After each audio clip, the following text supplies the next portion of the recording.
આમ આદમી પાર્ટીના પૂર્વ નેતા કરશન બાપુ તેમના નિવેદનના કારણે ચર્ચામાં આવતા હતા અને અચાનક તેમણે આમ આદમી પાર્ટીમાંથી જે તે સમયે રાજીનામું આપી દીધું હતું અને તબિયતનું કારણ આગળ ધર્યું હતું. તેવામાં આજે કરશન બાપુનો એક ફોટો છે તે સોશિયલ મીડિયામાં વાયરલ થયો છે અને તેના કારણે રાજકારણમાં ગરમાવો આવ્યો છે.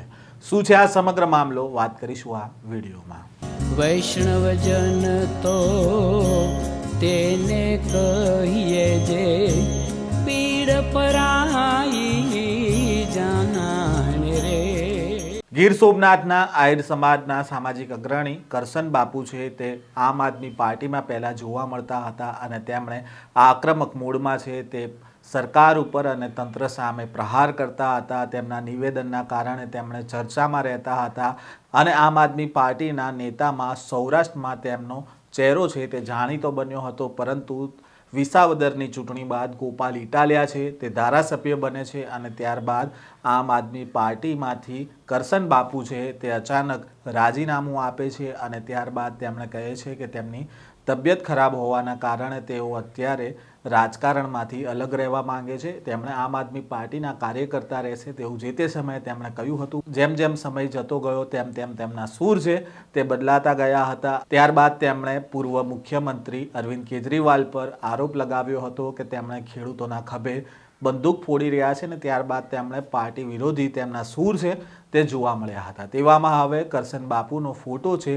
તે કોંગ્રેસના પ્રદેશ પ્રમુખ અમિત ચાવડા અને મુકુલ વાસનિક સાથે જોવા મળ્યો છે અને હાલ તે ફોટો છે તે સોશિયલ મીડિયામાં વાયરલ થયો છે અને કહેવામાં આવી રહ્યું છે કે કરશન બાપુ છે તે કોંગ્રેસમાં હવે જોડાવાના છે. જી, તમે અને જે હિતેચ્છુ છે બધા જાણે છે કે કરશન બાપુ ભાદરકાને ક્યારેય કઈ અંધારામાં કે પડદો રાખીને કામ કરવાની પેલી હોતી નથી. જે તે સમયે મેં કહ્યું હતું કે ભાઈ અત્યારે થોડુંક તબિયત 19-20 છે અને જાહેર જીવનમાં લોકશાહીના હિત માટે પેલું કરીશું.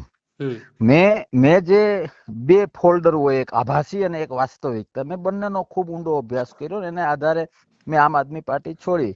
હવે એ વાસ્તવિક, એ જે આભાસી વાતાવરણને લીધે સૌથી વધુ ડેમેજ થયું હોય તો એ જે તે સમયે મારા નજરમાં આવ્યું હતું કે આમાં આ આભાસીને લીધે કોંગ્રેસ ડેમેજ થઈ રહ્યું છે.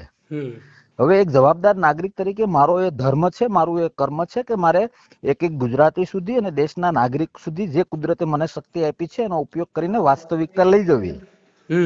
અને એ એવી મોટા બોમ્બ ફૂટે એવી વાસ્તવિકતાઓ મારી પાસે છે જે હું આજે મારું જોઈનિંગ છે એ જોઈનિંગ થયા પછી જ્યારે મને મોકો મળશે ત્યારે તમારા જેવા મીડિયાના માધ્યમથી હું લોકો સુધી મારી વાત લઈ જઈશ અને પછી લોકો નક્કી કરશે કે કયા લોકો, કયું સંગઠન, કઈ પાર્ટી આભાસી ઉપર ચાલે છે અને કઈ પાર્ટી વાસ્તવિકતા ઉપર ચાલે છે. હું અનેક વખત બોલ્યો છું કે લોકશાહીમાં જો કોઈ બાપ હોય, કોઈ રાજા હોય તો એ લોકો છે. અને મને ભરોસો છે કે લોકશાહી પ્રેમીઓ આ વાસ્તવિકતા સમજશે અને યોગ્ય દિશા પકડશે. બાપુ, તમે અગાઉ જ્યારે આમ આદમી પાર્ટીમાં હતા ત્યારે કોંગ્રેસ વિરુદ્ધ ઘણા નિવેદનો આપ્યા હતા. તમે પોતે કહ્યું હતું કે આ પાર્ટી હવે ખલાસ થઈ ગઈ છે. ઘણા બધા આક્ષેપો તમને કોંગ્રેસ સામે કર્યા હતા. ત્યારે હવે એ પાર્ટીમાં તમે જોડાવા જઈ રહ્યા છો તો પછી આ કેટલું યોગ્ય? જી, એ પ્રથમ નજરે તમારી વાત 100% સાચી છે, પણ હું કૃષ્ણનો ભક્ત છું, ગીતાજીમાં ખૂબ માનું છું અને કર્મના સિદ્ધાંત પ્રમાણે જ્યારે જે પાર્ટીમાં હું હોઉં ત્યારે એના ફાયદા માટે સ્ટેટમેન્ટ આપવા એ મારું કર્મ અને એ મારો ધર્મ છે. જે તે સમયે એ ટાઈમે પણ મારા પ્રયત્નો ચાલુ હતા કે બધું ભાઈ સમૂહ કેન્દ્રી બનો, વ્યક્તિ કેન્દ્રી ના બનો, પારદર્શક બનો, દીર્ઘદ્રષ્ટિ વાળા બનો, લોકશાહીના સાચા સેવક બનો, આભાસીને બદલે વાસ્તવિક, એ બધા પ્રયત્નો તો ચાલુ હતા પણ એ અંદરની વાત હોય. પણ તમે તમારા પ્રશ્નનો સીધો જવાબ કે જે તે સમયે હું એ પાર્ટીમાં હતો અને એ મારા સંગઠન કે મારી પાર્ટીનું હિત થાય એના માટે મારે પ્રયત્ન કરવા જોઈએ. એના ભાગરૂપે આવા સ્ટેટમેન્ટ આવ્યા હોય હું સ્વીકારું છું. જી બાપુ, તમારી વિચારધારા કોંગ્રેસથી મેચ થશે અને જે રીતે જોઈએ તો હાલ કોંગ્રેસની જે ગુજરાતમાં સ્થિતિ છે તેને લઈને હવે તમે છે એ કઈ પોઝિશન અને કઈ સ્થિતિમાં કોંગ્રેસને 2027માં જોઈ રહ્યા છો આમ આદમી પાર્ટીના મુકાબલે? કોંગ્રેસની વાસ્તવિકતા તો હું સ્ટુડન્ટ લાઈફથી જાણું છું. મેં NSUI વખતથી લઈને ઘણા બધા સ્ટેટમાં આ પાર્ટીની આઈડિયોલોજીમાં કામ કરેલું છે. આજે મને થાય છે કે મેં મારા 4 વર્ષ આમ આદમી પાર્ટીને આપ્યા, એ કદાચ મારી જિંદગીનો સૌથી મોટો અફસોસ હશે. પણ તમે થોડુંક મોટા કેમેરાથી વિચારીએ તો આ પાર્ટી છે એટલે આ પાર્ટી છે એટલે એવું નહીં. જે વાસ્તવિકતા છે કે કોણ આભાસી વાતાવરણ ઊભું કરે છે જેને લીધે લોકશાહી, ગુજરાત અને દેશને નુકસાન થાય છે, અને કોણ ઘણું બધું નુકસાન સહન કરીને પણ વાસ્તવિકતા ઉપર ચાલે છે.